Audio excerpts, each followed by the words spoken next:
You can criticize me, you can criticize the Quran. I'm young, but I can take it, alhamdulillah. No problem, brother. I don't get agitated. You can ask any questions, no problem, brother. ये है जाकिर नायक, भारत से फरार है और Malaysia में अपना ठिकाना बनाए हुए है। इस पर हिंदुस्तान में इल्जाम है कि उसकी तकरीरों से एक खास फिरके में हिंसा, इंतहा पसंदी और तशद्दुद फैलता है। ये मजहबी जज्बातों को हवा देता है। भारतीय इन्फोर्समेंट डायरेक्टोरेट यानी ईडी और नेशनल इन्वेस्टिगेशन एजेंसी NIA ने उसे वांटेड करार दिया है।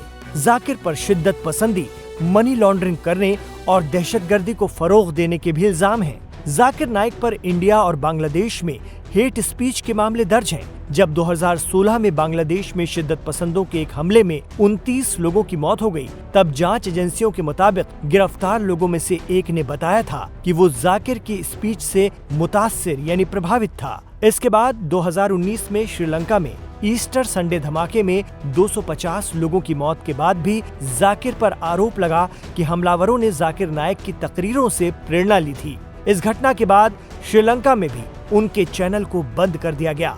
उसी जाकिर नाइक को पनाह देने वाले और यहाँ तक कि अपने मुल्क की शहरियत से नवाजने वाले मलेशिया के PM अनवर इब्राहिम का भारत में पुरतपाक खैर मकदम किया गया।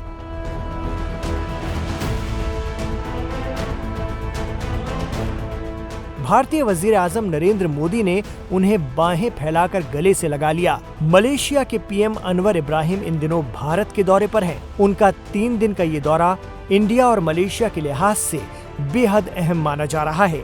ये PM बनने के बाद अनवर इब्राहिम का पहला भारत दौरा है। एशिया के मुस्लिम अक्सरियत वाले खूबसूरत मुल्क मलेशिया के प्रधानमंत्री अनवर इब्राहिम की हिंदुस्तान यात्रा कई मायनों में बेहद खास है। 2015 में प्रधानमंत्री नरेंद्र मोदी के मलेशिया दौरे के बाद दोनों ममालिक के रिश्तों में मजबूती आई थी। अब इसको और मजबूत करने और ग्लोबल साउथ की ताकत पूरी दुनिया को दिखाने को तैयार हैं दोनों मुल्क। अनवर की इस यात्रा में भारत और मलेशिया कई नए समझौते भी करने जा रहे हैं। लेकिन चर्चा है कि इस बीच सोशल मीडिया पर भारत के भगोड़े जाकिर नाइक की वापसी की मांग भी उठने लगी है।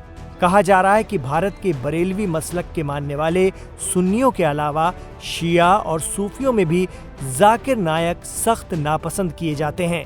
जाकिर नाइक अपने प्रोग्राम में सरेआम सुन्नी हनफियों, सूफियों और शियाओं के अकीदे की तनकीद करते हैं। बहरहाल मलेशिया के लोगों और हिंदुस्तानियों के बीच कई सालों से बेहद मजबूत ताल्लुकात रहे हैं। मलेशिया में कमोबेश 2.75 मिलियन भारतीय मूल के लोग रहते हैं, जो अमेरिका के बाद दुनिया में दूसरे नंबर पर सबसे ज्यादा हैं। लेकिन मलेशिया के PM बनने के 1 साल बाद अगस्त 2023 में अनवर इब्राहिम उस वक्त दुनिया भर में चर्चा में आ गए थे जब उनका नाम धर्म परिवर्तन के मामले से जुड़ा।